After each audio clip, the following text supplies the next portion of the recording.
In a world in crisis, can three idiots find hope in the darkest of places? Will love conquer all, or will hate win out in the end? This is a show called Hate.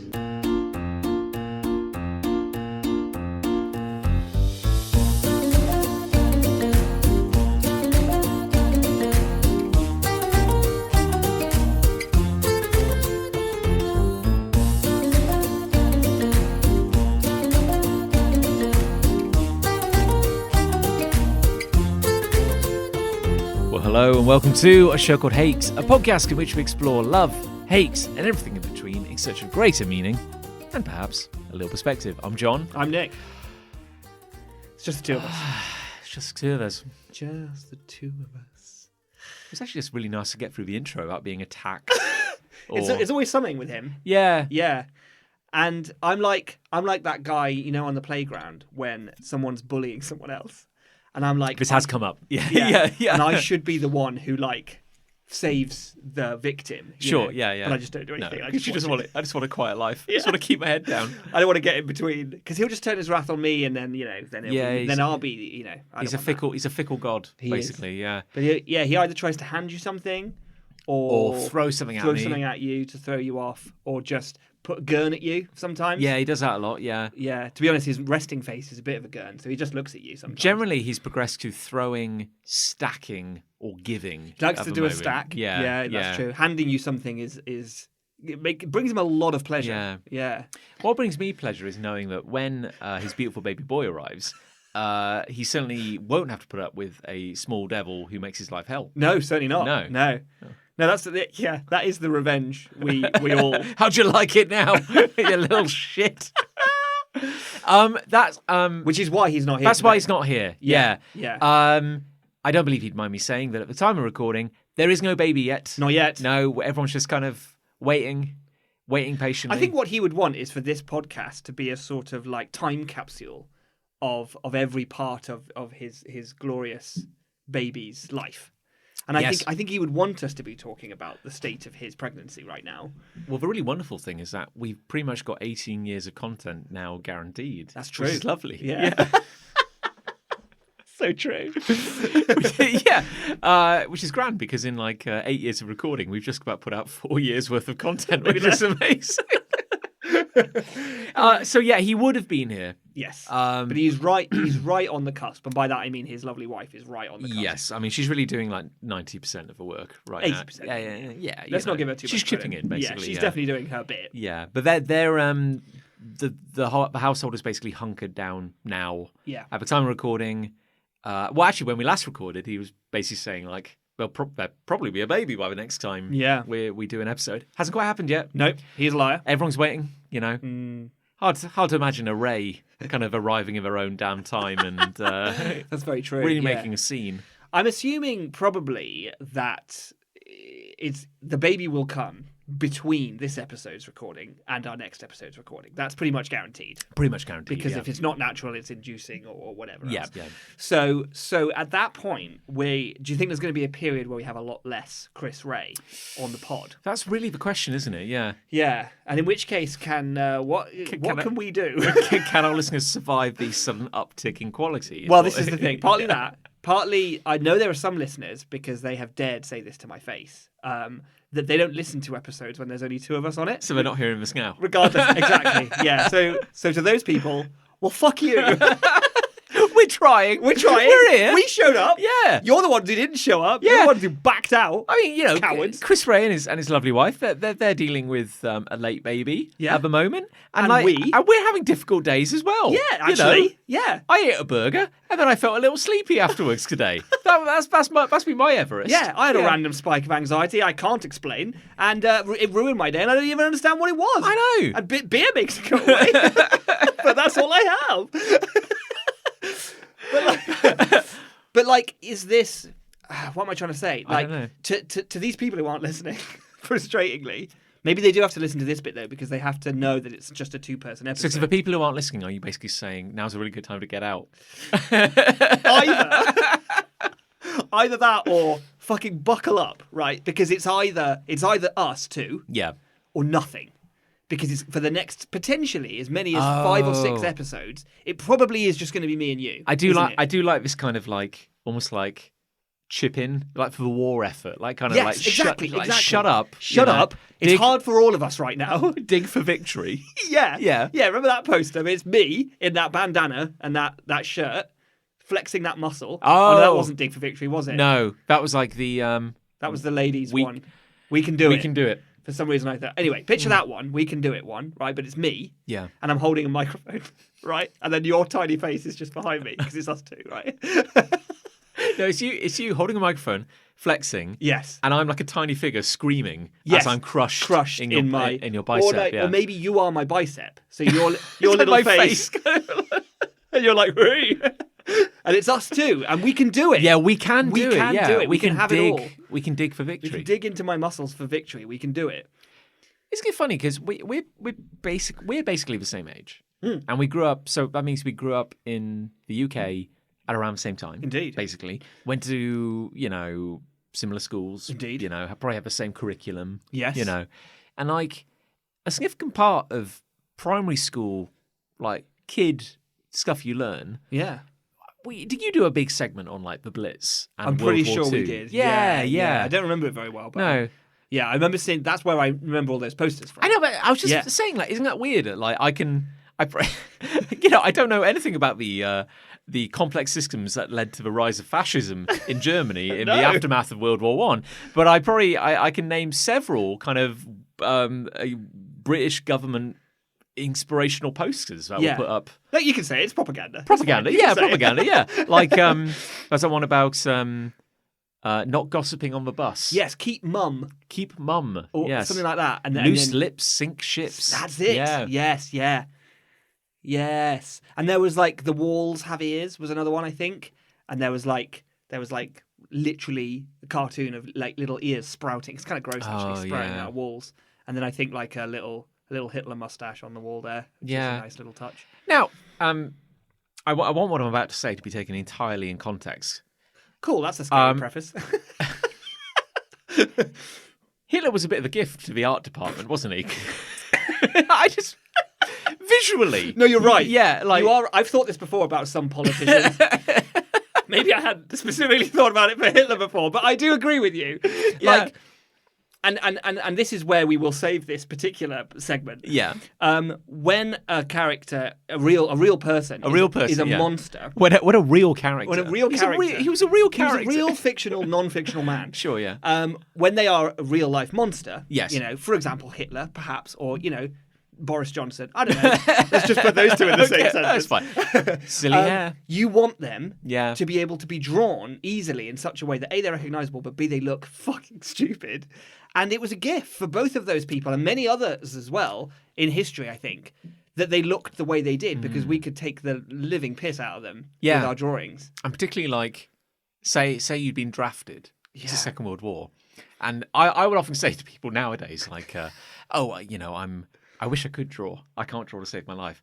If I was being drafted in like 1939, I'd be like, I can draw. I can draw real good. I can draw real good. And I totally need to be in a cushy office job somewhere. I have never thought about this before, but I am going to now prepare a portfolio of drawings of Hitler, which is going to look probably quite bad when it's found. In like a variety of styles. Yes. Yeah. And different outfits. Yeah. And I'll pick some other politicians in there as well. And that will be my Nick's Not Going to War portfolio. Because when they come and knock in and conscript me for whatever the next war that will be fought with, poems and cyber hacking or whatever, I'll just go, sorry, you need me to draw pictures of these awful people. You need me to do this. I can draw real good. This will save me. Well, I guess it's the fact that with but a simple pen stroke. Indeed. Do that fringe. I know. And that moustache. What was he thinking? Let's get into this. Wait, I mean, because he was so look. Because he was so level-headed on all other policies. Wasn't he? Yeah. But like, I know people have said it before that he had this whole Aryan master race ideal, but then embodied none of that himself, biologically or physically or aesthetically in any capacity at all. But also rocked a style that no one else was before or since has really since. Yeah. Maybe for obvious reasons. I don't know. Yeah. He really killed a look, I should say. He certainly did, yeah. Because imagine if Hitler had never existed. There might be people walking around with extreme side partings across the forehead and little mustaches. Like, even to this day, just wandering around, we're like, oh, that's a look. Not now. No one's rocking that look. It's basically like Charlie Chaplin, Hitler, Yes. and the guy from Sparks. Yeah. That's about it. Yeah, true. Yeah, and yeah. that's the limit. And two of it. those were performance artists. So you're like, yeah. Yeah. But it's funny how, like, because there's a listener to the show, a friend of the show, who has told us about a cat that bedevils his house, which he calls Hitler Cat. Oh. Because the cat has an unfortunate kind of facial marking that looks like Hitler. I feel like I've heard of a Hitler cat before as well, so I feel like this could be a fairly common thing. Yes, they could, yeah. Maybe Even down to the side parting across the fringe kind of scenario. I've seen a cat with that. the appalling views. Like, just... Yeah. Weird that. But yeah, again, very characterizable look. Do you ever feel that, like, if you're in the say like there's a propaganda department or like an illustration department, like a communications department, if you will, in any military, war breaks out. War were declared. Everyone rushes to get like the telegram or check the news bulletins and stuff. It's like, Got to see those comics. Come on, guys! We need a riotous caricature here. We got to like We've got to go really got to hard. capture the face of the enemy. It's the worst thing that could happen, being invaded by a really bland-faced potato man. It's either that or like Henry Cavill. It's like, yeah, like what if he's super hot? No. What if he's really hot?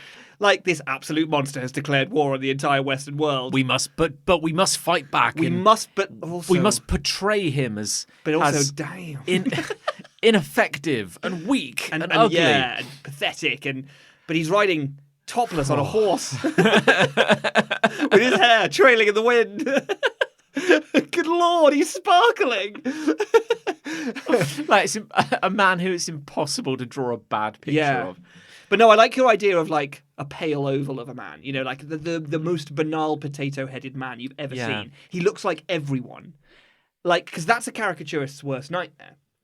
There's no feature. There's no one thing you can grab hold of. And even his banality, you can't grab hold of that either. Because let's say, for whatever conceptual reasons, even that is non-caricaturable. Do you think that's why, at least in the golden age of dictatorships, dictators would go for, say, quite an elaborate uniform or a hat To distract from their stupid faces. Yes, because there was something this week. I just caught half a headline.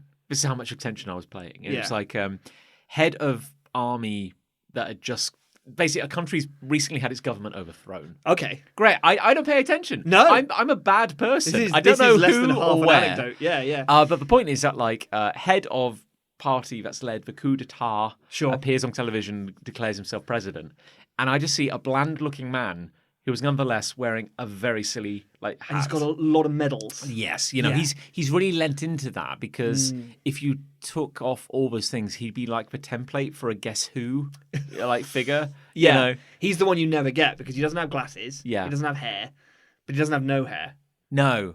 He's like the Lego figurine before you clip anything on. Yeah, exactly. Yeah. Yeah, I feel like, or maybe this is like a survival mechanism now. Do you reckon like there's a load of because I can think of a couple like modern day dictators who just look like accountants. Yeah.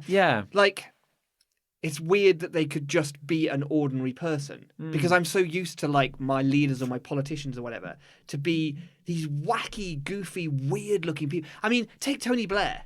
What the hell's going on there? Like what a caricaturist to dream to come along and be prime minister for a little while. Like, absolutely anyone could draw him and make it look like him. Anyone, I dare anyone to draw him. I can picture him so strongly. Yes, but like I really struggled to. He's a funny one, Tony Blair, because like when he was in office, when we were but young-uns. Yes, but young-uns. I guess they were in office he was in office for a while, wasn't he? So he was like kind of like the prime minister I probably remember them. I'd say he was most. like the one because although like I think what created the archetype of prime minister for me as a kid was John Major. Yes. He was the first one I was ever really aware of. He's quite caricature-y, isn't he? He is actually. Yeah. He was really caricature with his glasses, particularly, I think. But Tony Blair was the first one I was properly aware of as like a thinking human, I think. Yes. Yeah. And I guess like the whole, again, like sorry for anyone who wasn't familiar with UK politics, but the point was that like when in 1997, when like the Blair government rolled in, it was overturning like quite a long stretch of Conservative governments. Yes, indeed. And the idea was that like it's optimistic. Yes. Britpop. New Labour. Britpop. Danny Boyle. Yeah, you know, like, he's around. Yeah, full Monty. Like, yeah. But Oh my God, it you really know, was. Britain's on the grow. Yeah. And it was all meant to be optimistic and everything. And then Tony Blair's face was like the face of a young, smiling, hopeful prime minister. He redefined. He was kind of planning to and kind of did redefine what we consider a leader, what we consider politics. Yes. And then the really funny thing now is that he's still around. Yeah. He's still got the same face, Yes. albeit older. But now he looks like he looks like the not the big bad, but he looks like the one who'd be advising. Yes, Like the vizier. He's gone full vizier now. He's Yeah. got and his track record is not great. No. He kind of looks like, you know, when you find pictures of an abandoned and long defunct theme park, and the mascot character has become very weathered and like lichened. Sandblasted.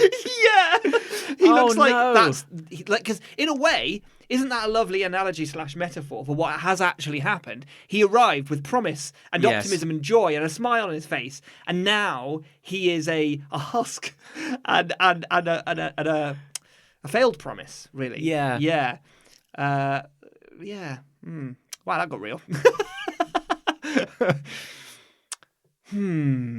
But he was very easy to draw. Yes. So there's that.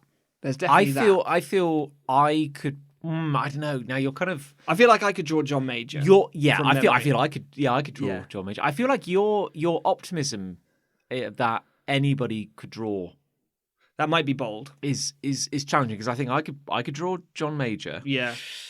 I might actually. I can picture Margaret Thatcher. Thing is, if we were playing Pictionary and you got Tony Blair, you would draw. It would be awful, John. Don't get me wrong. It'd be an awful drawing, but you would draw a man and you draw a massive smile. Literally, the only thing I could think of was a colossal and I would just smile. go Tony Blair.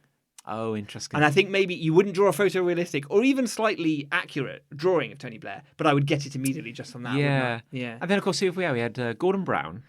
That's Now, quite hard. That was quite hard, although caricaturists did go hard on him. Yeah, That's true. I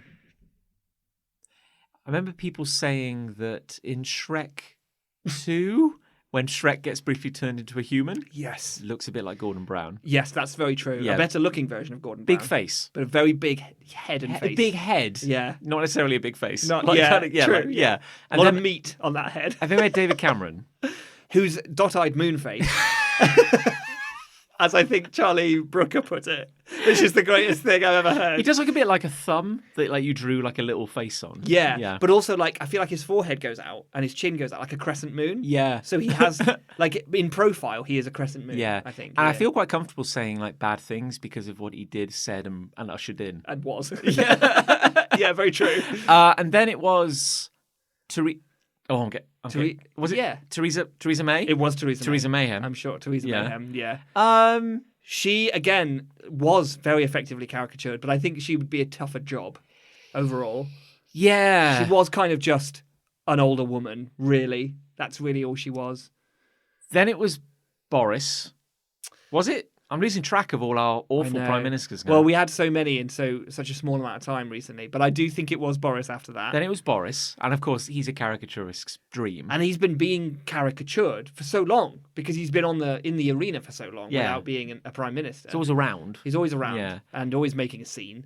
Then it was Liz Truss. Liz Truss was easy because of her eyes. Just those boz eyes, just pointing in different directions. Encompassing the world, Nick. When you're gazing at the horizon, these Yeah. mythical- Oh, I see. Is that what it was? Yeah, these her vision was mythical- so broad. Yeah, yeah. And then Rishi Sunak. 46 days. Maybe less. Was it? How long was she actually in Good office? Lord. She made a month then. Yeah. Well, I mean, she's not a complete failure. You know. Well. And she's back. I do wonder about this, like, because I don't know. I'm getting older, but I still have this kind of naive belief that if somebody's in a job, it's probably because they're qualified. Yeah, I know. Yeah, I in think any line of work. Really. I think not only am I starting to realise that that's generally not true, Yeah. and that the amount of people I've met across my working life that have disproved that is startling. Yes. But also, never is it more true than in politics. Yeah. Because, again, More untrue, sorry. no, honestly, we all quite happily harp on about the things that annoy us about politics, but like not to turn this into a politics podcast. No.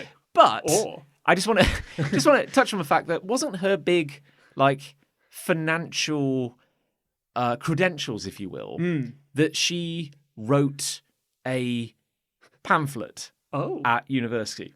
Oh, really? I did Yes. not know this. No, like literally That's very impressive. Trussonomics, the thing that tanked the ruined UK, the country. tanked the UK economy, Ruined every How many- household. was it like £2 billion just disappeared? Sure. Yeah, why not? Yeah.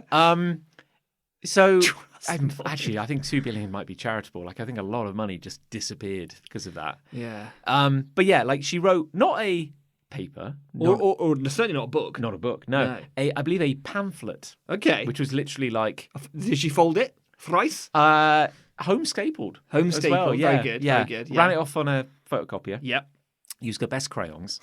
And was basically like, Here's Truss, age 9. how I would fix the economy. Fix monies and such. And By Truss Liz. Well, it's crossed out. Liz Truss.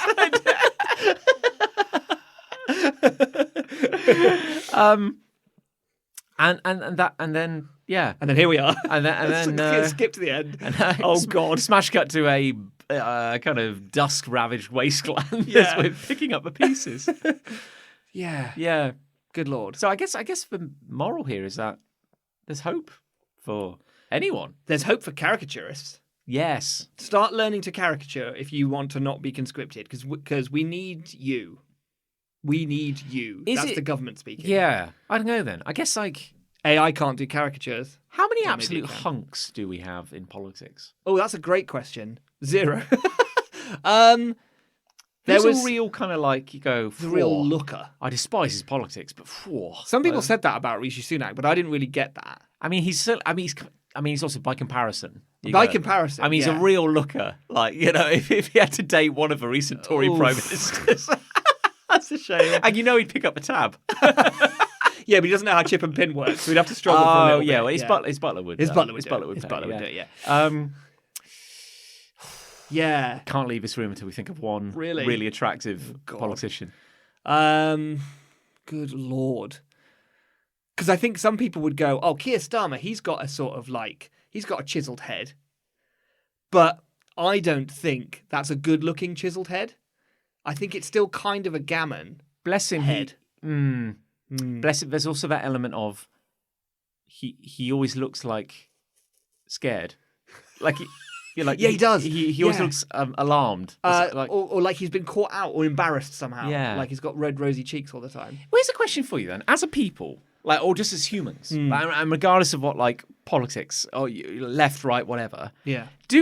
Are we more likely to vote for a handsome person? I think definitely. 100%. Yeah. Okay. So you could be a real just chiseled jawed like Adonis. Yeah. But also you think that like I don't know anyone over the age of like 78 should be ushered into a box. You know. Yeah. Forced to run 400 meters. Yeah. You know, get the Into a children down the lake. mile. You could be a monster. You could be an absolute monster. Yeah, yeah. But if you talk the talk and look good. Yeah.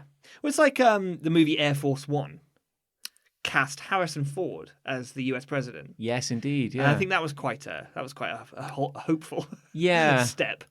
And I want to say, because there was he had his, I can't remember who played her, but his vice president was a woman. And very, very forward thinking. I know. For the time. Yeah. Yeah. I suppose in movies anything can happen, right? Lol. Although that's the case right now, right? They've got a female vice president. Yes, yeah. Wow. But yeah, I think that was another beautiful person, if I remember rightly.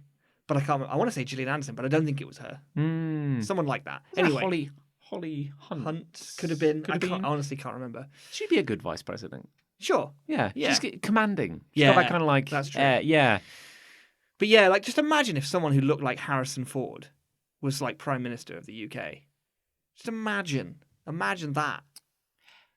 Apparently, like they've been recruiting from Hollywood for American politics is quite a thing. I mean, obviously they had Reagan. They had Reagan. That's true. Apparently, like Tom Hanks has been like politely refusing requests to run as a Democratic candidate Who's asking? for years. The Democrats, apparently, because they want a face. They want a. Well, I think he is a Democrat.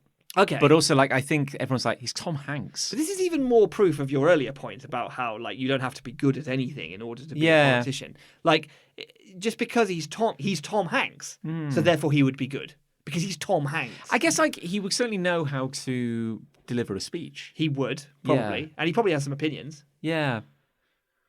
I guess anyone kind of like they have opinions.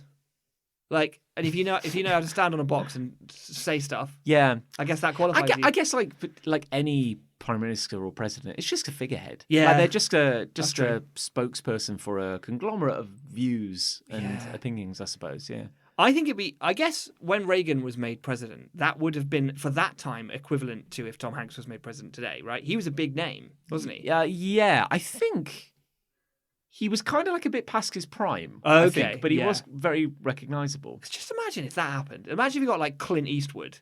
Is he still alive? Yes.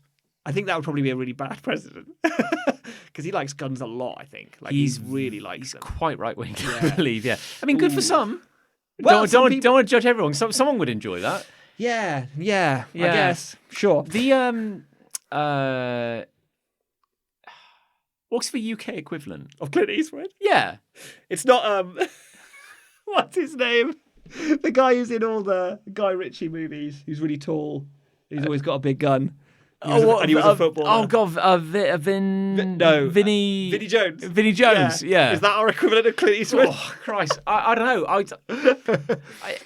That's not my gun. I guess like Desert Eagle, 99 caliber down the side of it. I was shut it, you mug. I was wondering who like politics aside, like political allegiances aside. I'm wondering like who's the British actor who could like move into politics and almost be guaranteed to get elected. Because I want to say like Ian McKellen, but he's very old now. He is very old. He's very old, yeah. Hugh Grant's having a bit of a renaissance at the moment. Now I wonder if because he's very lefty. He is. And he's very angry. He is. And he always speaks his mind. And I wonder if that's basically unelectable. As we've proved in the past. As we've proven, yeah. That's true. I'd back Hugh Grant though. Yeah, he'd be fun. Yeah, he would. I reckon he'd be fun, yeah. Someone who's genuinely electable. Oh, because I can think of. What about Phil Mitchell? Do you want a thumb in power? Well, this is your chance. He gets in. First thing he says, "I declare a thumb war." No, Phil, no. Starts headbutting his fictional brother Grant. Did he play both of those roles?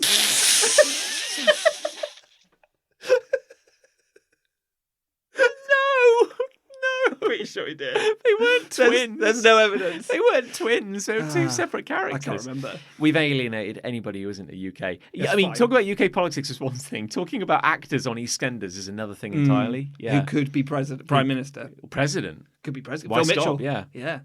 Phil Mitchell for president. That's what I say. Was Phil Mitchell the character or the actor? I can't remember now. I never know. I never know. I guess it doesn't matter. It doesn't, does it? Got a hate. I do have a hate, but do you have a hate? I have a hate.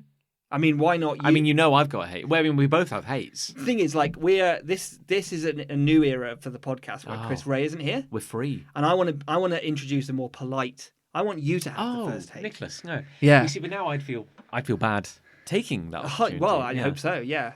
Well, tell you what. But comes with it the guilt. Let me just. Okay, I will go first. Okay. Thank you. Okay. Let me just blow my nose in honour of the gentleman who spent 5 minutes sharting out of his nostrils in the library earlier. Oh. There we go. Let's keep that in. We can use that as Foley for something. And if he's listening, that's how you blow your nose. Yeah, that was very clean, simple, and instant. Ow. Yeah. No, you punched the table. I did. You've got to fill in without Chris Ray. We need to really ruin the audio. Okay, well, but I've got a hate, Nick. Sure. Are you opening another beer? Yes. I would also like one of those. God, you've changed. You're becoming Chris Ray. Well, someone's got it. There are certain shoes I have to fill. Yeah, you got bitten by a belligerent man on the way here. And now I'm Chris Rayman. There you go. Open that. Yeah. Get it right in the mic. I'll open That's this. for Chris Rayway. Here's another bit of Foley. Oh, no, I fucked it. Oh, no, I fucked it. Did it. Oh, it's amazing. There we go. There we go. Thank Here you. we go. Don't fuck it. Oh. Oh, yeah, first there time. we go. Oh man, this is great. Delicious. While the cat's away, the rats will play. Sure. I've got a hate. Okay. Free diving. Oh, yeah, I think I can agree with this. Right, that's that. All right, let's go over to my hate. So my somehow, maybe this is the jump from watching extreme videos about wingsuits or Yes. any number of these extreme sports that I will never participate in. No, I will never do that. Ever. No, I will never wingsuit, fly, whatever, and I will never free dive. Never. I will never do it. So I've been watching some videos about free diving. Oh, why'd you do this to yourself? And I think I hate it. I think it's awful. What is it specifically that you hate about it? I'm all for thumbing Gog's eye. I'm all for going, screw you, big man. I can do this. I'm going to do the impossible. Humans were never meant to swim deep into the water, but I'm going to do it. No. Now, the ocean is an awful, awful place. Yes. It is about as anti-human as you can get. As it comes. Now, I have done some diving I know. in my past. And it was a wonderful and terrible month where I was simultaneously in a state of transcendental terror and awe at all times. It's kind of horrifying, really. And I was trained with, I say trained, it sounds very grand, but I learnt to scuba dive. And I think the deepest I could go was 20 meters. Why was that? It was something to do with like... the bends? I think so, yeah. It was like, because we had all these charts. Yeah. And you had to like fill them in and depth and time. And it basically said like, how close are you to dying at any one time? When I first learned about the bends, when I was a child, I didn't understand anything about it. And I just heard the name, the bends, and I hated it. It was the most horrifying thought because just those two words. Oh, because your brain leaps in and goes, Yeah. what does that mean? What does it mean? Yeah. Is it bending me? What's bending? You become like a pretzel, like Yeah. a human. But is it like inside me, my bones are bending, my muscles are bending, my veins are bending. And of not course, good. you're not really bending in any way at all, really. There's like bubbles in your veins, right, and stuff. Like something is condensing. Yeah. Yeah. It's a nitrogen is being forced like out of. It's not dissolved in your blood; it gets forced out into bubbles. as gas Yeah. in your veins, which sounds horrific when you know that. Yeah. But I was scared of the words before I knew what they I know. meant. And particularly like it's like a bit like radiation poisoning. You can't Yes, see it, yeah. but you know it's there, Yeah. and it's fucking you up apparently. And Yeah. you're dying and you don't even know you are. But yeah, so I think like the deepest I could go was like 20 meters, and that's in a wetsuit and like the tank and everything. Sure. And we have this whole thing about the bends. It was like bends. this thing you have to be like really, really scared of, Right. and you control it. And then like, so I'm watching some of this free diving stuff, and am I thinking with free diving is that like You can't get the bends from freediving, right? Well, no, well clearly not. And I'm like, how? Is it because they're not breathing compressed air? That's what I thought. Oh, well, grand. Or is it pressure related? But it's like depth. Is it both? And like whatever. Oh, I don't shit. know. I don't know. I thought it was like a depth thing. Like the pressure did- was kind of fucking you up. There's some truth, right, to the idea that when you ascend, you've got to breathe out or something. I think you have to, because if you're holding your breath, but this might not be bends or Well, again, like, this might be something else. different Because if the in- pressure is relieved on your lungs, it would expand. They'd expand Yeah, so beyond. your lungs would so get you to must yeah. breathe out, but I think it forces you to anyway. And I guess less of an issue when you're breathing compressed air through a breather. Because again, I can't remember any of that. Like, Okay. yeah, again, like, if I was holding my breath, Yeah. maybe that'd be a yes, different that would be an matter. issue, wouldn't Yeah. it? Yeah. So, for context, This is two guys talking about something they I've don't been, understand I've been watching. at length. You've been listening to You've been two listening guys to. don't understand something. But god damn it, they're going to fill an hour and a half. 90% of podcasts, everybody. Oh, well, that's true. Especially white boy podcast. Ooh, another white boy with a podcast. No, so the weird thing about these freediving experts, for people who are just really killing it, is that they almost exclusively seem to be French. Oh, interesting. Yeah, I Okay. guess like, you can't drink wine all day, have you? You've got to go do something incredible. Got to push the limits of a human condition and then get wasted on the most exquisite wine. And cheese. Cheese, sir? Oh, yes, thank you. yeah. Underwater cheese. Don't mind if I do. So they'll do them in like these. They'll do these. So yeah, I used to think that like free diving is like, you put your special wetsuit on, take a deep breath, like super deep breath, And then you go down and you have a jolly and you spend like 18 minutes Yeah. underwater on this one breath. You shake hands because with you've an got octopus. super lungs. Yeah, you do. But you just go exploring and have a fun time. Dance with a turtle. But these like, Speak to a porpoise. oh my god! But then he's so bad, he's hallucinating. Right, every time a freediver goes down and the nitrogen poisoning sets in, it's like that animated sequence from Bed Knobs and Broomsticks when they go under the ocean. Yeah. But this is like the freediving I've seen is like. No, this is freediving that fucks. It's like we're not here to like shake hands with an octopus. We're here to break records. We're here to break an octopus in half. So every video starts with like a kind of floating pontoon thing in the ocean and like 20 dudes to support one guy. Oh shit! So it's like 20 dudes, like all just watching this one dude. You know, kind of like. So I saw a couple, but I'll talk about the one. How do you get into a sport like this, right? Because, like, if I want to start freediving tomorrow, where am I going to get my 19 dudes? Where am I getting my 19 dudes? Well, you got to like work up to it, I suppose. Like, I get one dude. You could be my first dude. And that's one dude for a meter, like 2 dudes for 10 meters. But surely you should be able to, any sport, you should be able to do on your own. Maybe it's not safe to do on your own. No, I think that's the idea, yeah. Yeah, okay. Yeah, but again, like, how do you get that? Yeah. If I just want to get into it, I'm going to go find 19 dudes. Yeah. Well, I heard about, like, going off topic entirely. Welcome to the podcast. But it's like years ago, I read about, like, a Scottish lady who entered the Olympics doing, like, skeleton. That's, like, the kind of the form of bobsledding where you're going, like, face first on a thing which is, like, the size of a tea tray. Yeah, on casters. But her, like, whole village had to, like, save up to buy her like the thing. Yeah. Like it's at this point that you realise this sport isn't really like this isn't just a sport. This is like you have to form a company in order to just for one person. Yeah. How do you compete? You can't practice that, can you? Where do you go to practice it? Does your village have a luge? my precious luge. But no, anyway, but this pontoon. Yes. So they're on like, an island. Yeah. This so it's a beautiful. I mean, you got this floating pontoon thing, and then you have like. Camera footage underwater, and you realise that there is a pole, like a very, very, very thin pole. Okay.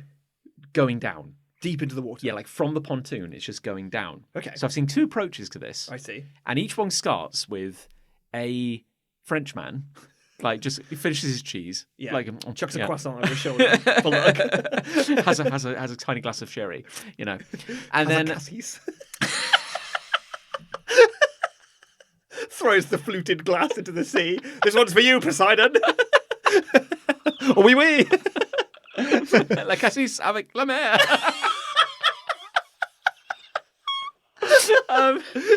And then and so he's wearing like a weird kind of like beige wetsuit. Oh. Which you have to imagine is like a super wetsuit. Yeah, it's probably a super. It's a wetsuit that fucks. And he's like by the pontoon. He's his dick's out. He's clinging onto his pole.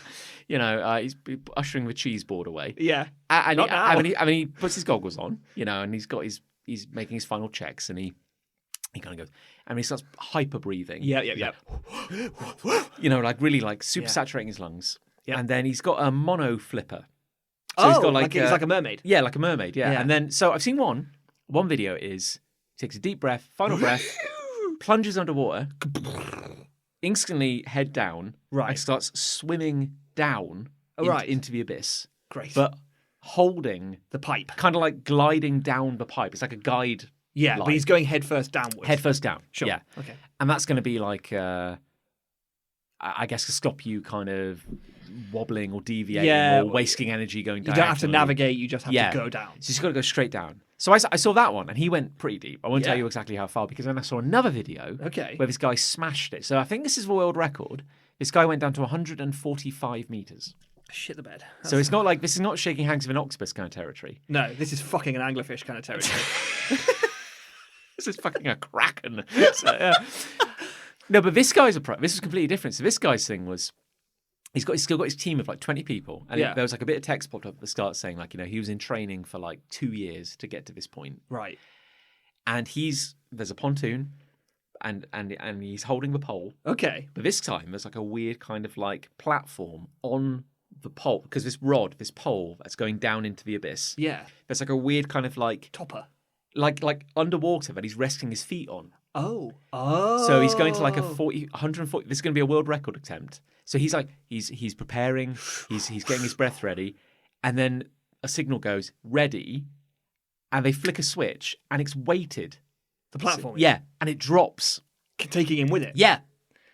So he doesn't have to do the dive. He just has to hold his breath. No, and I think it's because like getting to that depth would be like so hard. So I don't. You're fighting buoyancy. Yeah, and I don't. Isn't that part of it? This is interesting. Like, does that like is it cheating because half the battle's been done? Well, obviously, I'm not the guy to consult on the legalities of what's a legal free dive or whatever. But I did think that maybe the base prerequisite for the sport that you had to get would be to dive on your own. I guess like it's interesting because I guess like but what are they proving? You know, are they proving how deep can I go and how long can I hold my breath for? Yeah. In which case, your own locomotion to that point is irrelevant. You could argue. Is it almost like an endurance thing because Yes. the pressure change would be so immense? God. Because when I How deep did you go? 20 meters. Okay. And that was in like tank and everything. Right. And I remember I had a day off and I went just like flipper diving. Yeah. And I Naked but flippers. Yeah, I had a little flipper on my dick. Yeah. And I Triple. tripling, yeah. And I went we call that a tripper, yeah. I went a tripler. I went down to 20 meters by just Right, holding your breath. Because you hold your breath and the flippers give you so much power. Really? And when I go down to 20 meters, my ears, the pressure was so bad in my ears. I was like, fuck. And I obviously the ocean is terrifying, so I came back up again. Fuck, just 20 meters. Yeah, and it's like, ow, that's not good. So this guy, and he's got like a little like GoPro camera kind of looking at his face. Yeah. So, and he goes, click, and he just drops. So I have no idea how heavy this thing was because he just goes like a stone. That is mad. And obviously he's like holding on for like dear life. And like the camera's on his face. And of course, like his eyes are closed.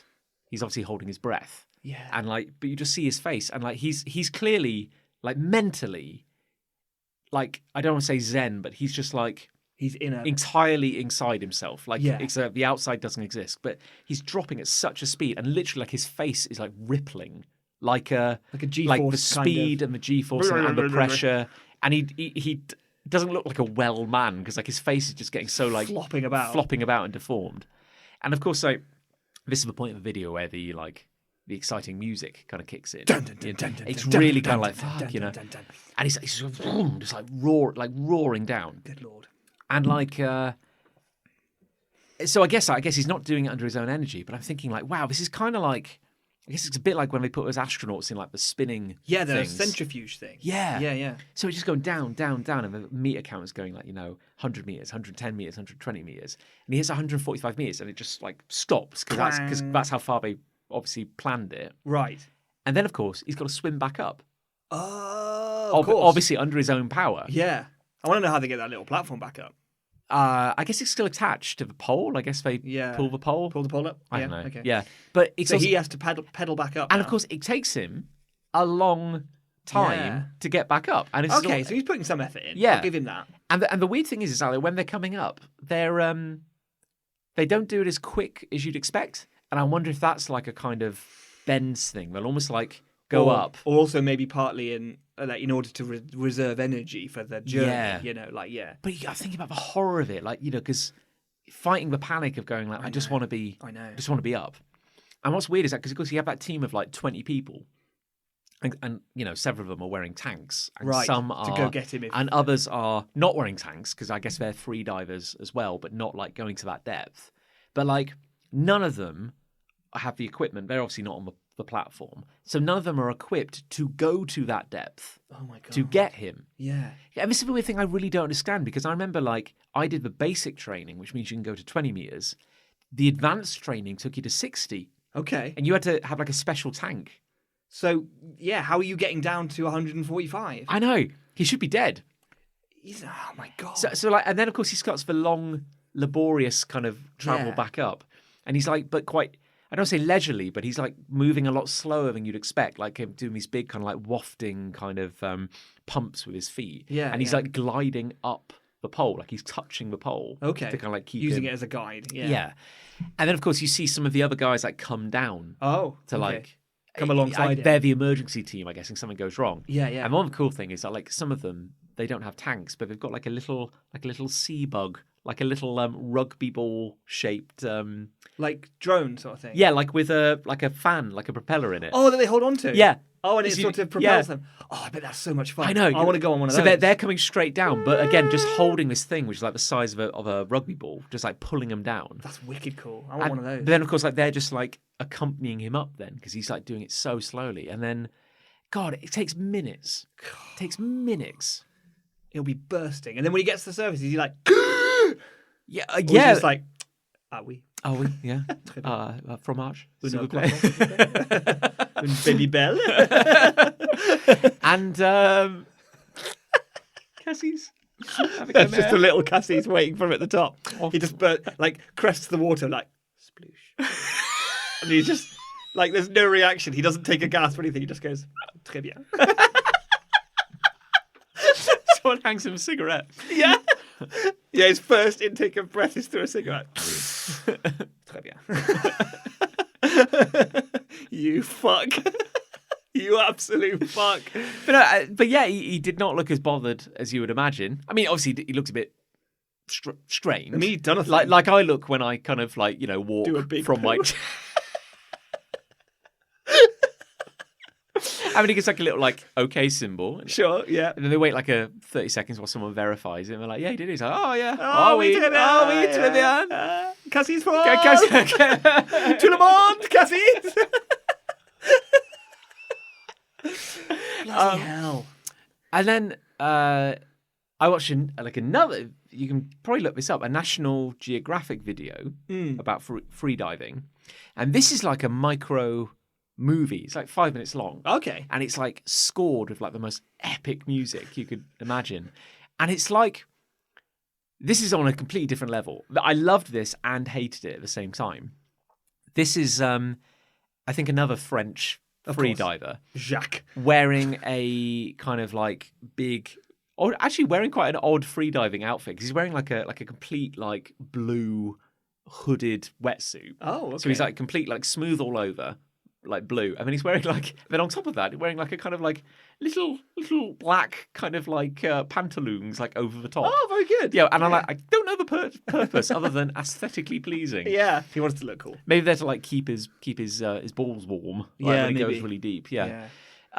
So he's doing free diving, right? But kind of like almost like interpretive free diving. Like he's none of his pole shit. So he's just like exploring underground, underwater. Yeah, underground would be impressive. Yeah, swimming through the dirt. But like it's filmed like a movie. Like it's just incredible. And he's diving next to some of the weirdest underwater geography I've ever seen. Really? This is on National Geographic? It's on YouTube. You can just look at it. It just came up. Yeah, it's worth watching just for how fucking weird it is. Yeah. And it's like an alien experience. And I've got to say, it's very powerful filmmaking because I'm watching this thing and I'm like, this is some of the most out there shit I've ever seen. And yet it happened on the planet. And admittedly, it's filmed with pizzazz. Yeah. But like, it's incredible. But it's still here. And you realise after like a couple of cuts that like they've clearly spliced together. Because he couldn't possibly be underwater for this long. Well, maybe he could, but he wouldn't see such a variety of shit. They clearly, but he's doing some weird stuff. Like he'll like swim down past like I think it was like a bizarre rock formation, but like almost like a sheer stone wall. Wow. Like he's gliding through like an alien like Mobius like landscape. Wow. And then other times like he'll grab a rock, so he'll like drop really quickly, and then when he hits the ground, he'll start like running, like in slow, like kind of like in slow motion. And I've got to say, like I was looking at it going like, oh, this is how superheroes are meant to look, because he's running like the Flash, but underwater. And of course, like when you're underwater, you're kind of weightless, and you're wearing like this big spandex weirdy outfit. Yeah. So like, but it looks better. It looks realer in a way. Yeah. And all this is kind of like wild and bizarre. Like at one point, he's clearly in like an underwater cave structure. Oh, okay. And he starts running upside down on the ceiling of the cave, but they're filming it upside. It's honestly just like weird. But the bit, and I was like, okay, well, this is just like an astonishing beauty and like and kind of creepy. And the audio, the music is just like stunning. But the bit that really just, I was like, oh, I don't like this at all, is a bunch of sperm whales turn up, which are like, as whales go, weird looking anyway. Yeah, yeah. And there's a bit where like, there's a bunch of them, and they're all kind of like hanging vertically. That's weird. Like, I don't know if they're sleeping. Face up towards Face up, yeah. And he's just like swimming. Like among them. Like a forest. Yeah. And everything, and of course like, above him is Bloody like hell. rich blue. Yeah. And then below him, it's blue bleeding to black. Black blue, yeah. And then there's nothing. And then there's just like these whales like hanging. And then like another point, like Their lives are so different to ours. we're very different people. Yeah. Yeah. But then another one is like, and then there's another shot. And this honestly looks like a comic panel. It's so weird because in the foreground, it's him in the foreground, and he turns and like strikes a pretty cool pose and looks over his shoulder. And above him, there's like a bunch of sperm whales, like kind of like breaching. Whoa. And it's like some of the weirdest, like alien shit I've ever seen. And I'm like, I'm amazed this was captured on film. Yes. But it makes my skin crawl. Like, Yeah. I can't stop looking at it. It's beautiful and terrifying. And Bloody hell. I kind of want to fill the ocean in with concrete and never talk about this again. Like, We can have this lovely monstrous, film, yeah. but let's end everything, please. It's I mean, I'm completely with you because I get a few freediving shots on TikTok. Yeah. And it will just be like a little clip or something. And like one of them is there's a famous island somewhere out in the Pacific, I think, and it's like lovely tropical island. Yeah. And it's on this sort of column of rock in the ocean, and the very peak, the very crest of this rock breaches the water and is an island. Sure. And then you can wade out from this island, waist deep almost, or maybe head deep, but you can swim fairly safely for quite a way. And then suddenly it just drops because the island is the top of a pillar, a colossal pillar in the ocean. Just like that island in Indonesia where I did the... You said. And there's this shot of a freediving woman, and she's underwater, and the surface of the water is maybe only like 2 body lengths above her head. And she sat on the edge of this pillar, and then her feet are just dangling down into this impossible abyss below her. And it's just beautiful blue, deep blue to black. And it's just horrifying because if that was not in the water, the vertigo you would have from that scene would just be the most intense version of vertigo. There's no skyscraper that comes close to the scale of what we're talking about here. But she can just... And then there's another shot where she just essentially jumps off from that edge. But she doesn't fall, obviously. And it sounds like a really obvious and stupid thing to say, because she doesn't fall. But it's like she's, to all intents and purposes, flying over this impossible fall that she isn't falling down. And it just gives me the willies, like the abyssal willies. The Abylies. It's the horror. It is horror. Like, I sometimes feel this way about like sky stuff as well. Like I have a real quite powerful fear of falling. Really? And so occasionally I'll have like a nightmare-y dream where like I'm on like maybe like a floating city and then it's like slowly like bits are falling. Right. And that just like freaks me the hell out. And then you wake up with this powerful sense of, and it's like after watching those videos, I want to go outside and hug the ground. Yeah. Like I have never been more comfortable. But also I get this feeling, it makes the safety that I'm feeling right now of being on the ground feel transient. Yeah. Because all that has to happen is that ground that I cherish so deeply, all that has to happen is that to fall away. And I will fall too. I'm no safer than I am by what surface I'm on's guaranteed structural integrity. That's the level to which I'm safe. Yeah. If that goes, I will just fall again. Yes. I'm only safe when I reach the center of the gravitational point, whatever that is, which is, in our case, magma. So cool. It's like, if you're ever lucky enough to go on a holiday to a place that has like a sky tower. Oh, God. Inevitably, I end up going up the fucking sky tower. And I always have a miserable time. But you go. I go. Yeah. Like going up the CN Tower. Yeah. When I lived in Canada, which I occasionally mention on the podcast. Sometimes. Oh my God. Not a fan of that. Yeah. Oh, sir, why don't you just stand on the Perspex floor? Don't worry, it's 8 inches thick. It definitely won't fall. I don't care how thick it is. No, I'm quite happy just hugging this pillar, if you don't mind. But also, like, I love that. Oh, it's 8 inches thick, don't worry. Well, what if all of it falls? Yes. It doesn't matter how thick it is then. If the whole plate just falls out of the floor, I'm going with that. Yeah.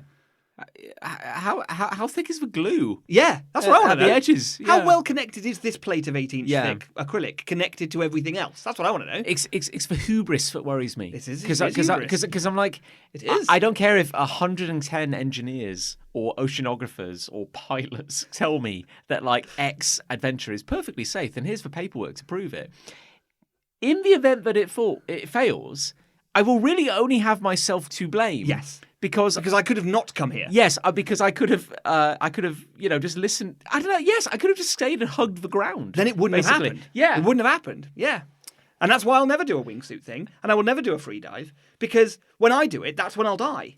I know Yes. that's what'll happen. Yeah. So and if I don't do it, then I won't die. Now, admittedly, by loving the earth as much as we do, we are that much more at risk of bison attack. That's true. But that's something we all have to live with, and Yeah. prepare for as best we can. Particularly in our town where we live. Yeah. Like, But a whale's never going to get me. no, a whale won't get you. No. There are some pretty big bison, though. Bice. There are Bice. some huge bice. Land whales. Land That's what I whales, call as they're them. known.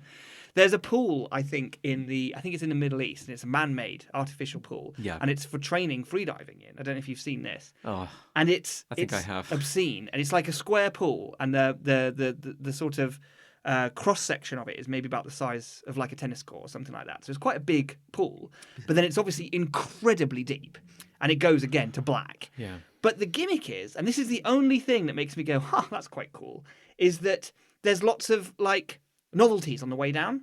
So like halfway down, it's like a house. And there's like rooms and windows and doors and kitchens that you can swim through and stuff. Yeah. It's all underwater. And then you go halfway down again. It's like a cave, but it's like a man-made cave. And there's like tunnels and like bioluminescence and stuff. And then you go down again, and like there's another layer, and there's another novelty of some kind. I don't know, like Yeah. like a theme park. The irony being is, I love being underwater. Yeah. If I'm in a swimming pool, I'm happiest on the bottom. I I'd love going it. down. Yeah, agreed. Yeah. Yeah. Because I can see the bottom and I can see the top. That's all I want. And I think a themed underwater experience could be really fun, because it'd Yeah. be like you're flying. You'd be like, imagine swimming through a window of a house and then swimming in through a kitchen of a house. It'd be really weird, right? You've never Yeah. experienced anything like that.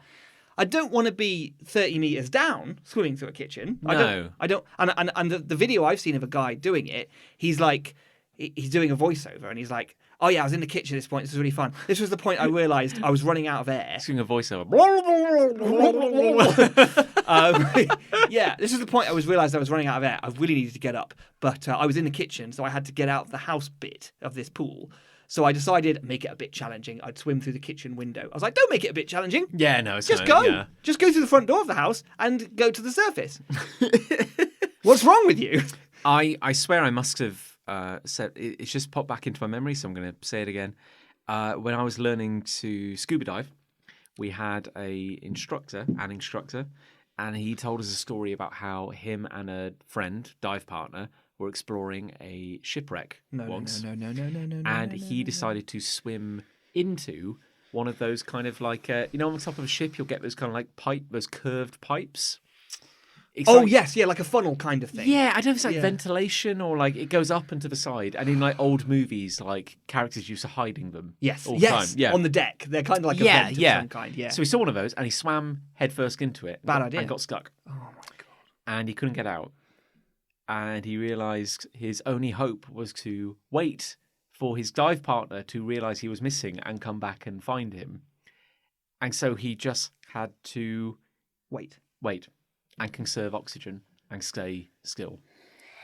And he told me the story, so unless he was a ghost, a very wet ghost, He didn't die. he didn't die. But that's awful. I think he was a wet ghost. Yeah. I think that's the most likely explanation. Because I think at that point, if it had been me, I would have just died. Yeah.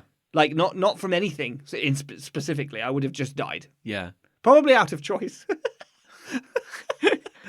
You like try and swallow your own fist or something. Yeah. I'd find a way. Yeah. But he was a God ghost. willing. Yeah. Yeah, bloody So, hell. yeah, that's my hate. Well, that's fair enough. I've got a hate. Yeah, please. Mine's a little bit different. I don't know if you've heard about this, but recently, I think it's LG, could not be, but it's a TV tech company, Okay. has announced a new TV. TV2. TV2, it's time. It's back. It's back. It's free, John. This TV is completely free. It's big. It's like 52-inch, massive plasma LED, whatever the fuck screen. Really Okay. good TV. Okay. Really big. really good, Massive. really free. That's the tagline. Really big, really good, really free. So you might be asking, what's the catch? I feel like there's a catch here. There is a catch, yeah. It comes with another TV, which is much smaller and much thinner and much as wide as the TV, but maybe only half a foot tall. And that sits underneath your TV. Oh, no. And it's on always. And it plays ads forever. And that's how you get a free telly. You have to have the ad bar. And it's always on. Oh, that's dystopian. It's really gross. Now, when I told Ali about this and showed her, because I saw some footage of it, she was like, what's stopping you Yes, now. from turning it round? You know, or hanging a blanket over it or something. And to be totally honest with you, and this is maybe what scares me the most, because I don't have an answer to this question, but I bet they've thought of something. I bet they have. Is it parts of the bigger screen? No. Not as far as I can tell. I think it's a separate unit. So if you... Oh, no. Actually, I bet it is. It looks like a separate unit, but I bet it's connected. I bet that's how they get you. Yeah. Because then you couldn't hang anything over it. And Well, I bet or throw it away. I don't Because think... my first thought was like, why do you have to keep... Yeah. Yeah. I've got to admit, it looked like a separate unit, but I think it's probably, in every shot, it's connected to what looks like the bottom of the screen. So I bet it's part of the telly. That's a good point. Okay, so that's answer one, at the very least. Yeah. So, like, you have to have... The instant you turn the telly on. Yeah. Because I guess, like, the question would be... Because I think this did happen on some American channels, where rather than having two screens... They ran a section of the screen. There was just a permanent kind of ad bar at the bottom. Oh, my God. Because, like, it's the same principle, basically, isn't it? Like But even if it is what we've just established, which is probably connected to the bottom of the screen, which I think it is, I could still cut a piece of cardboard out. Yes. And blue tack it over the thing. Yeah. Right? And then I'd get my free telly. Surely. But now I'm sure the people at LG are very smart. They would have thought of... But all you'd have to do is maybe put a little sensor in each corner or something, and then if that sensor's covered, the whole screen goes off or something like that. Given sensor technology, it surely wouldn't be too hard I wouldn't have thought so. to, like, cut around... We'd have to work out where they are. Yeah. And it could be really hard to find where they are. But this is kind of like... This is a bit dark, isn't it? It's like... very... And the thing I thought, right, is that, okay, you've accepted this dark bargain into your house. Yeah. Because you can't afford a telly and you really want a big, nice telly. I get it. So you've got this permanent ad bar running, and let's say for whatever reason you can't cover it up. So you have to put up with these ads running along the bottom. Okay, yeah. It's in the frame. Yeah. It's a separate screen, but it's bolted to the frame. And then let's say you've got, I don't know, ITV on iPlayer or whatever. Yeah. That's got ads, right? Yeah. ITV's got ads. So in the ad breaks, there would be the ads on your screen, because it's not going to undo the ads elsewhere. It's not like, oh, this is the only place you get ads now. Well, no, because the average YouTube watching experience is nowadays miserable. is here's two YouTube ads. Yes. Then here's the video you want to watch, which opens with the presenter talking about the sponsor. Then there's a mid ad. Yeah, if you're lucky, maybe two. Yeah, then the sponsor will talk about their merchandise. Yes. And their sponsor. Yes. Sorry, and no. then it might end with an ad. Yeah. So it's like you've got to really love adverts, I guess, to get to that point. Yeah. But also, like, advertisers have got to make ads for this bar. Yeah, it's got to be formatted correctly, hasn't it? Because it's like a new way to advertise. So there could only be two companies at the moment. So, like, you buy, well, I say buy, you really just claim your free television. Yeah. I think you spend 6 months just looking at a Coke ad. Yeah. Yeah, maybe. Yeah. But it can't possibly work.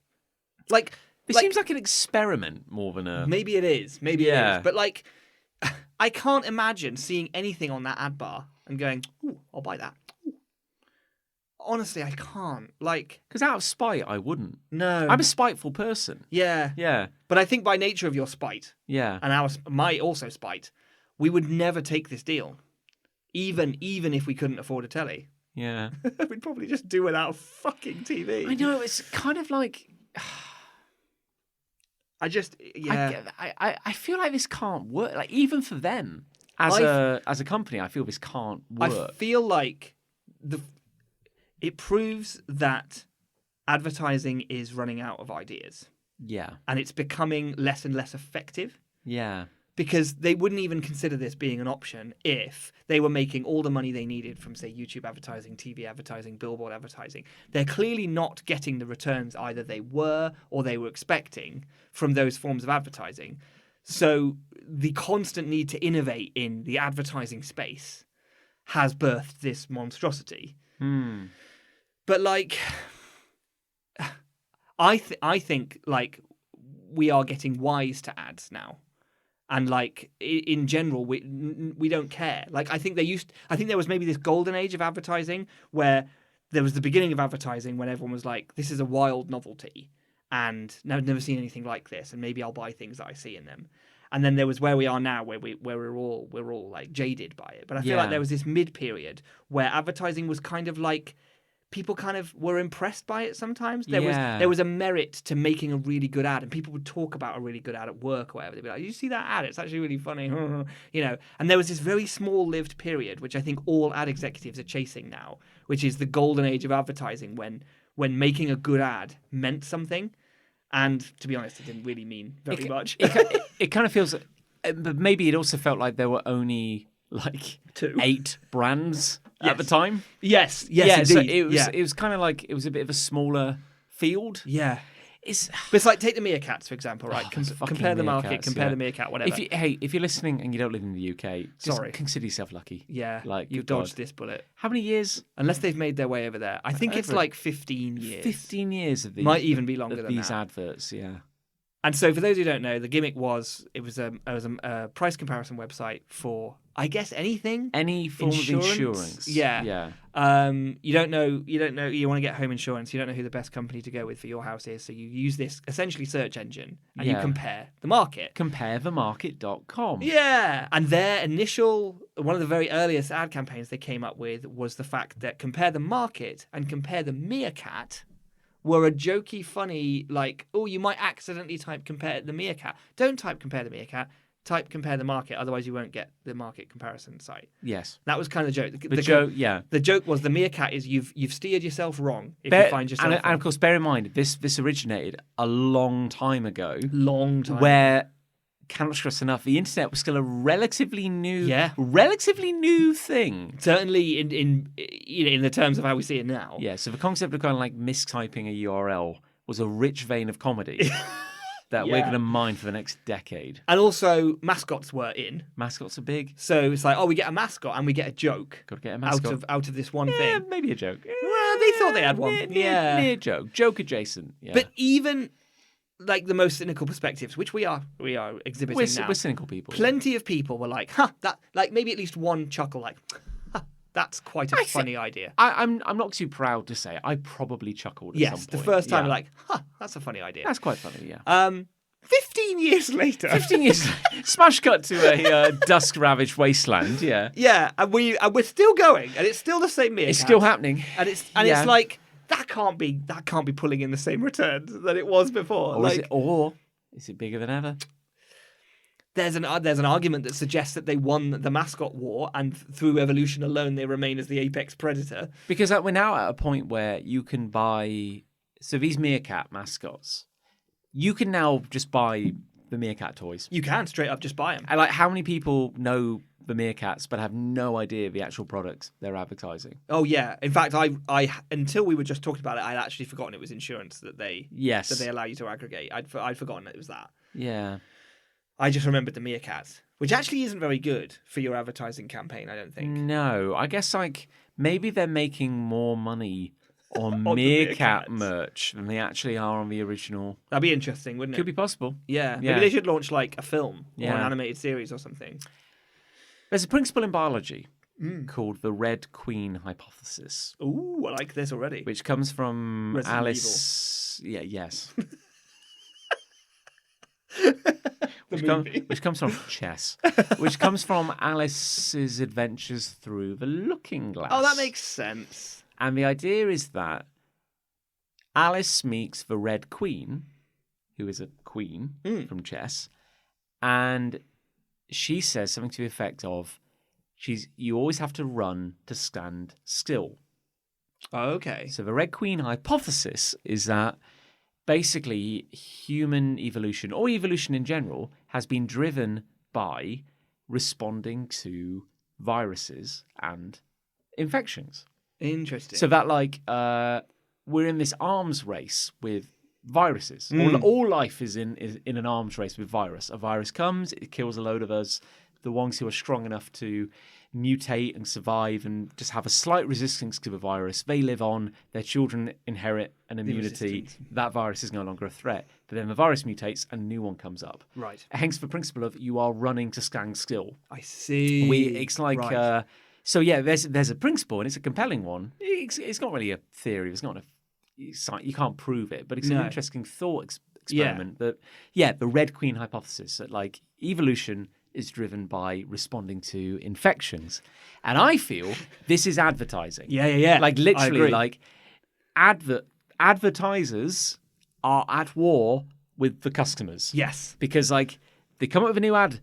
People respond, there's engagement, and then we become immune to it, we don't care. So then advertising has to evolve, and we do it again. And like everyone is aggressively now trying to avoid advertising. Yeah. So but advertisers are trying to find a way to make it to sit outside everything we're trying to avoid. Yes. To try and present advertising in a new way for us all to go, oh, I don't even realise I'm being advertised to. Yes. Yeah. And it's like an arms race. Yeah, it is. You're right. Because like people need products. Like there are certain things that people do need. There are. Yes. Or there are certain things that people may actually want. Yes. Like things that if they were not aware of, they would have been sad to have missed out upon. Yes. For example. Like those are luxuries typically, but still. Because you would probably know this better than me, because I'm more of a communications man. But you've been in the marketing world. I have been in the advertising world. Indeed. Yeah. So I kind of feel, just my uneducated opinion, is that like there are different like kind of tiers of advertising, and I feel like there's this thing where like we make a product that you actually need. So like for example, our dishwasher broke a month or so ago. Oh, sure. We need a new dishwasher. Yeah. I don't think about dishwashers like day to day. Day to day. I haven't thought about a dishwasher for 5 years. You don't need to when you've got one. It's broken. Now I need a dishwasher. So then I'm going to go, where am I going to find a dishwasher? Yes. So that's when whoever's advertising dishwashers is going to get me. Yes. So that's true. So they're always advertising, but Yes. they're only ever capturing people who are in the position of... Yeah. Yeah. And I almost want to say like that's kind of almost a bit more... for lack of a better word, honest as advertising I would comes. agree with that. It's like, I'm making a thing. I think it's good. I think it's better than the competitors. Agreed. I think you would enjoy it when you buy it. Yes. So that's like, there's almost like, that's need. That's like one tier of advertising. Yeah. Then I think you mentioned this. There's the advertising where it's like, we make a thing that you don't need. But you might like. You might like. Yeah. So it's like, and then that's like, ooh. And that's usually targeted. Yes. Because there's no point in targeting a Game Boy at a non-gamer. Yes. Because they're not going to buy it. No. But you are going to target a Game Boy at me. Yes. Because Nick wants a Game Boy. Yeah, so Nick's hungry for Game Boys. We've learned. Yes. This man's bought 10 Neo Geos in the past year. I think he would like this. Yes. Yeah. And sure enough, when they advertise it to me, I'm like, I do. But because it's a luxury advertising, I can decide whether it's something I want. But I'm glad I know it exists. Yes. Yeah. But then you'll go, ooh, and it's like kind of planted a seed, and maybe you'll come back to it. Or maybe you at won't. Christmas, I'll ask for Father Christmas. And but then I feel like that's like 2 tiers of advertising. I'm like, okay, well, I can understand why these things exist. And then there's like, I feel, uneducated opinion, there's this other form of advertising which goes hand in hand with like 98% of like venture capitalist businesses, which is like, we've created a thing that nobody needs or wants or want. So we are now going to create a need. And we're never going to shut the fuck up about it. Yeah. Like, and I feel this is like 99% of what's shit in the world right now is people going like, good God, it's all crumbling. It's all crumbling. It's all worthless. How can I make as much money as I can, as quickly as I can, by kind of finding a few schmucks I could exploit? Yeah. And they're like, oh, I've made, I've made, kind of like food. You kind of spray the first aerosol food that goes up your nose. It's like a quick, you don't need to eat for 12 hours. That's incredible. Why that was his nose. As he was throwing up. It's a 4-course meal coming out of his nose. Don't you eat for 12 hours? Go! Now you can entrepreneurize. Is that a word? Yes. I'm selling that to you as well. And so they're like, not only have we created a thing that is pointless and doesn't contribute to the world at all, we now have to make people want it. Yeah. And so we're going to blow so much money on just assaulting people until they have no choice but to buy this thing. And I think you're right. I quite like this tiers thing. I never was aware that this was some industry perception. I don't know if but I'm going to take it. I'm going to say this is the John principle. I like it. But I think up there with the make a need for a thing that no one needs kind of thing is also the constantly blast you with things we all know exist. Oh, yeah. So like Coke.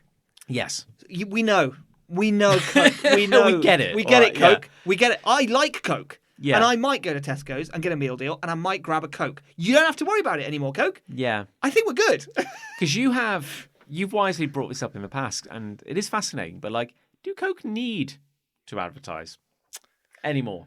I just, really, like some of these brands, do they need to advertise? The thing is, they might be able to spit back some numbers at me if I was to present them with that. And they might go, well, Nick, the 1 year that we didn't actually splurge cash on a Piccadilly Circus billboard that runs 24 hours a day, the 1 year we didn't do that, we noticed a dip in sales of 0.7%. So you're the dickhead, really, Nick, because that's money we can have. Yes. And to that, I would say, yeah, that's fine. But also, you don't need that money. And this is fundamentally now the completely different perspective I have about this business is what will than get they you. do. This is what will get you thrown out of a double plate glass window. Yes. On the 38th floor. And rightly so. Yeah. Yeah, is that they will chase after any marginal difference of profit that they could potentially chase. They will do that because that's more money. I guess the idea is that no matter how good you are, how well you're currently doing, you could always do better. You could always do better. Exactly. Yeah. And it will, I probably am, despite how much I hate being advertised to things I know easily exist, I might subconsciously be more likely to pick up a Coke because I saw an ad earlier that day. That's probably true. We'll never know. As frustrating as that is. We'll never know. We'll never know. We'll never know for sure. And it's almost like it's impossible to prove. And I think they think it's true. Impossible to disprove. And therefore probably enough for them to warrant a massive advertising budget. Worth doing just on the off chance that it actually particularly because the 1 year they didn't, it did make a difference. Yeah. So clearly, but that could have been a million and one reasons why they had that 0.7% dip. It might not have been the Piccadilly Circus ad.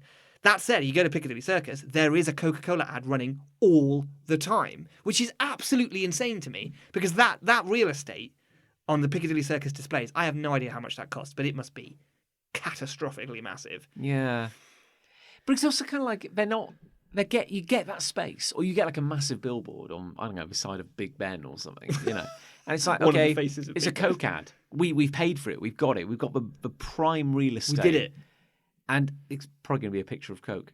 It'll probably be a red square. Yeah. With the word Coke written on it. Yeah. And you'll just go like, oh yeah, it's Coke. Yeah, I guess that's Coke. And I guess the point is not the ad. The point is more that like it's really big. And that's another reason why I hate this tier of advertising, because they never do anything interesting. The bottom two tiers, either things that we need or things that people might want, luxuries, are often quite creatively advertised because they need to find a way to communicate information to you in a very small period of time, but also hook you as well. Yeah.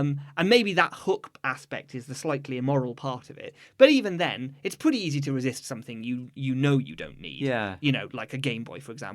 I could see an ad for the latest video game, and I'm a big fan of video games, and I could still go, well, I can't afford that right now, so I'm not going to buy it. And it's as simple as that. But now I know it exists, so I'm happy about that. Mm-hmm. But for Coke, they don't even do anything imaginative. They don't even do anything informative. There's no imagination and there's no information because they don't need to, because everyone knows what Coke is. So they can be the laziest ever. It can just be a bit of stock footage of three teens sat on a grassy hill bursting open a Coke. And then that's it. It just cuts to a red screen. It says, "Live Coke, you dick. Drink it. Drink it, you twat." I guess like, and I will. If you were like kind of, say you were doing like that Lord of the Rings marathon, that you've been dreaming of, on your new 52-inch screen. Oh, I see. Sorry. Yeah, I was That's really the point here. confused Yeah. then. Yeah. I was like, how do you run a marathon, Lord of the Rings? Is it like you run the distance the hobbits Oh, walk? no, sorry. Yeah. You run from like Gloucestershire to Italy, basically. Yeah. It's really fine. I run to Pompeii. That's Mount Doom, right? Okay, yeah. Yeah, but like, you finally like, I've got my free 52-inch TV. I've done it. you're gonna like watch all of the director's cut, Peter Jackson, Lord of the Rings movies. Marathon. You know, Yeah. you're gonna sit down. Invite my friends over. Got 11 hours. Gonna Yeah. sit down. We're gonna enjoy this thing. Buckle up. We put a cheese board on. Buckle up. Yeah, put a cheese board on, and then the cheese board starts playing, like at the bottom, and you've got like just like a gently looping GIF of Coke. Yes. Just like again a wide screen, Very wide. long bar image of just like effervescent bubbles Yes. on red and like a Coke, and just occasionally it just goes. Yeah. Yeah. Oh my God. Does it make noise? Maybe. Maybe it does. I don't know. Maybe it does. Yeah. Interrupting my escape to Middle Earth. Exactly. Yeah. And then you're like, at some point, you're like, Boromir's dying. You're like, man, I could fucking use a Coke, right? You know, like does it like does it work? You know, or are you just like this I would is love really it annoying. if the bar responded to what was happening on the telly. So at one point the bar just goes, "Sound the horn of Gondor" for a Coke. It's like you could get those Cokes for a while that had like a name on it. Yeah. It's like just says Boromir. And then an arrow just sticks into it.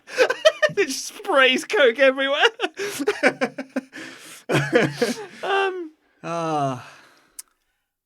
It's bleak, man. Yeah. I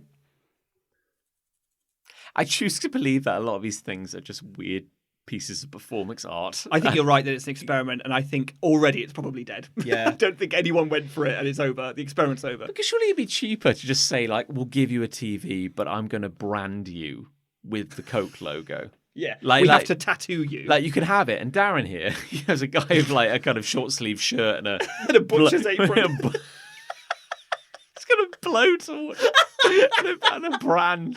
Yeah, he just goes... It's like, lights up a blowtorch. what? Why'd you... Is that doesn't look like the Coke logo. Yeah, Darren made it. Made his own. It looks like it says the word cock. Yeah, as I said, Darren made it.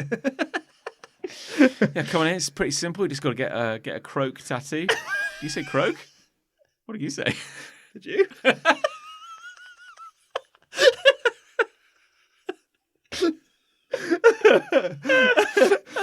Oh, well. How about loves? I've got a love. Yeah? Yeah. That's a relief. It's a pretty simple one. It's pretty pure, pretty down to earth. Oh, that's good. I just love working with professionals. Do I count? Yes, yes, you do. No, you do. You do. No, What's this in reference to? Just in the. You weren't here last week. Last episode. No, I wasn't. That's You true. weren't, you Because know. I'm very unprofessional. You are very, very unprofessional, Yeah. But I mentioned on my episode how that in the wild west of freelancing, and kind of like casking around looking for work and stuff. I think my hate at the time was the potential of having to work for just the worst people. Oh my God. You know, kind of like going like, oh man, what freelancing opportunities out there? And there's someone going like, I need someone to write award-winning copy and design a logo for a company whose sole purpose is to like euthanize orphans, or like, and you're just like, or it's like, I swear I saw one which was like, I need someone to write a 5,000 word article and the pay is like $18. I'm like, per word? No, Please? No, in total. So, so I guess my point is that like, and this ties into what we were saying, where we were like, this naive belief that like generally people are only in positions because they're good at what they do, Qualified to be there. yeah. I mean, I've had some experiences now where I've in the Wild West where I've had to work for some absolute beefers who are just kind of like just beefing it, like really just like mad beefing it 24/7, where just a plate of just beef, really. Turn up to the Zoom meeting, got a flower pot on their eggs, filet mignon on the plate, in front of them. Legitimate businessman. Just a flower pot. and I just, it's so nice to have, it's so nice to work with people who aren't just fucking chancers. There's no nice way of putting it, but just some of these people out there, it's like there's a whole ecosystem of people just willing to trade on the desperate and the talented. Yeah. Oh, we need an artist. It's like, to do what? Oh, we've designed pornography for dogs.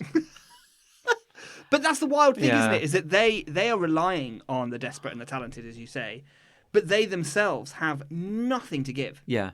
And the only way that their thing, their vacuous thing, will have any presence or success in the world is purely because they will hire a handful of people who will make it ever so slightly more palatable than it was. And this is that third group of advertising. It's almost like this kind of like we developed a product that no one asked for, no one needed, and certainly no one's going to enjoy. But we have to create. And I, as a business person, have no vision. No, none at all. No talent, which is forgivable, but also like no vision, no ideas. So I'm just going to assemble a team of poorly paid people to bring my terrible idea to life, and you just have to do it. And the contrast is, and the wonderful, kind of situation I've had this last week has been working with people who know what they want. Bloody hell. Know how to write and respond to emails. And this is rarer than you might think. Swiftly give feedback, sign off. It's just, honestly, like, this is I'm actually surprised to hear you say it even exists. Genuinely. It's wild. It's wild, yeah. Because before we went on air, we were commiserating about certain businesses we've had interactions with in the last week where it seems like literally putting your trousers on in the morning is too much work. Yeah. It's too much effort. Like absolute clown shoes. And these are leaders, market leaders. I put that in heavy air quotes because they're not just a shitty indie company. We're talking about big names. Yeah, people who should know better. The biggest in their field, who are the go-to for these services, and they can barely even shit the bed. I know, God.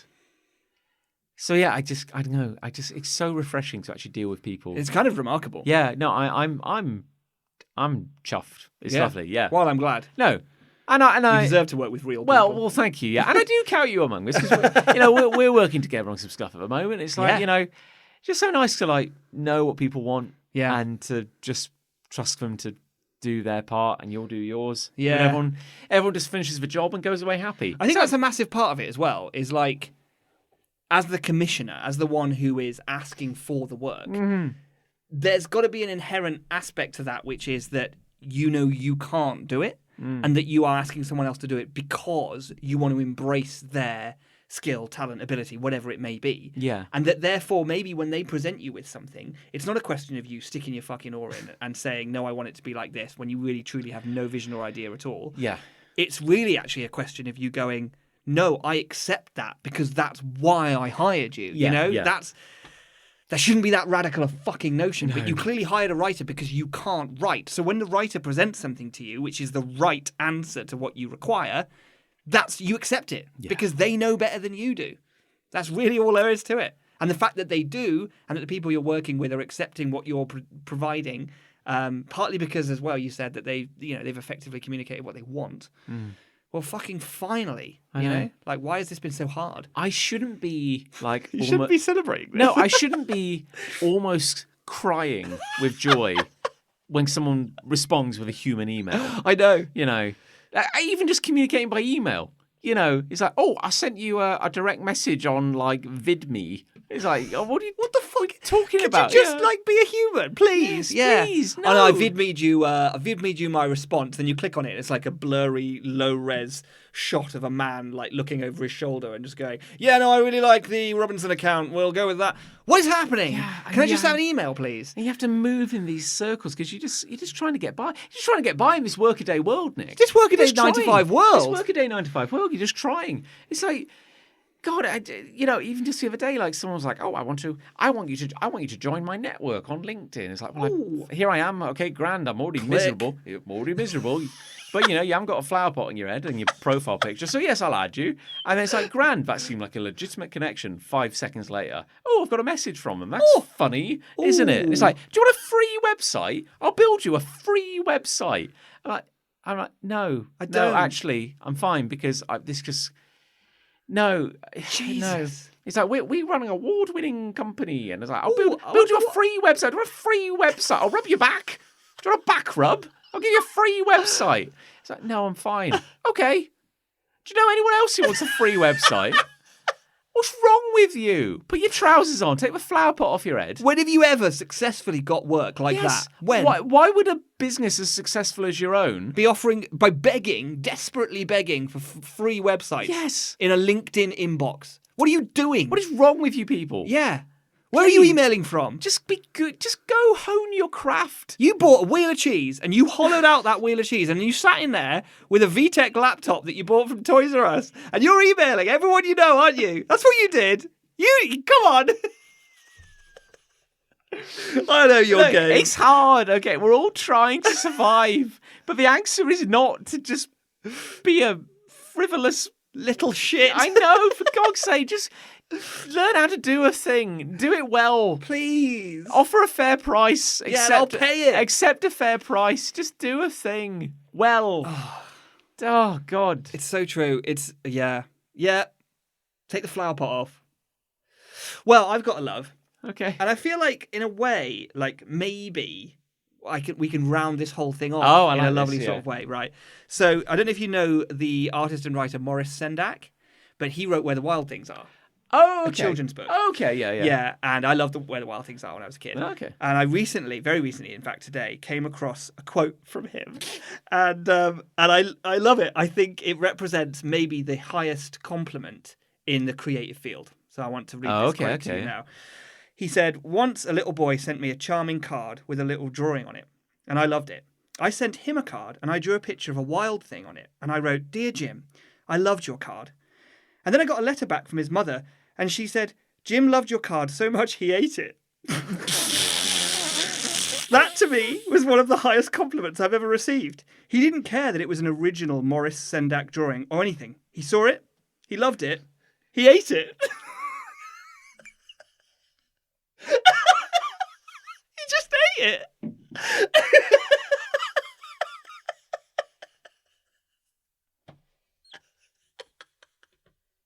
Is there anything better than that? I don't know what to say. It's amazing, yeah. Like here we were talking about professionals and how to deal with, just working in a creative field with a professional person. But then there's a higher tier, I think, and that is when someone just appreciates what you do so much that they eat it. They just straight up eat it. And maybe that purity of compliment can only come from a child. I don't know. No, it's very hard. It's very hard to argue with that, isn't it? It's very hard to argue with it. But that was an original Maurice Sendak drawing, which could probably have been worth thousands. He loved it so much that he ate it. He just ate it. As far as I'm aware, no one has ever eaten anything I've made. No, and maybe that means we have something to aspire to. No. Even that turd at that exclusive club. Yeah, and everyone was eating turds there. I paid my entry, Just like everyone. Yeah. Oh, man. Yeah. There's really nothing more to say. No, But, as a creative, I feel like I can connect. And I think I would be really complimented if someone ate something I made. I think I would. So if you want to make Nick's day, go eat Colossal 7 Volume strips. 3, currently available in all good retailers. Yeah, I don't know. Eat a card from Sandwich Masters. Yeah, just one. You'd benefit 4 people if you did that. We'd Yeah. all be happy. Yeah. Yeah, and they look like food. That's true, yeah. Make it a little easier. Make for it you, a bit more palatable. And we've had it checked, so we've it's had not it- poisonous. There's no lead. Absolutely no lead in that. You'll be it's fine. CE marked. Yeah. So you won't die. Definitely won't die. You'll have a bad time, I reckon. Going in. I think Going in. coming out will be fine. Just be mulch. Yeah. Bit of roughage. Bit of roughage. Yeah, Good for you. we all need that. We do, to be fair. What do we think won? Love or hate? To be honest, and this isn't just to spite Chris Ray, I do think it was love.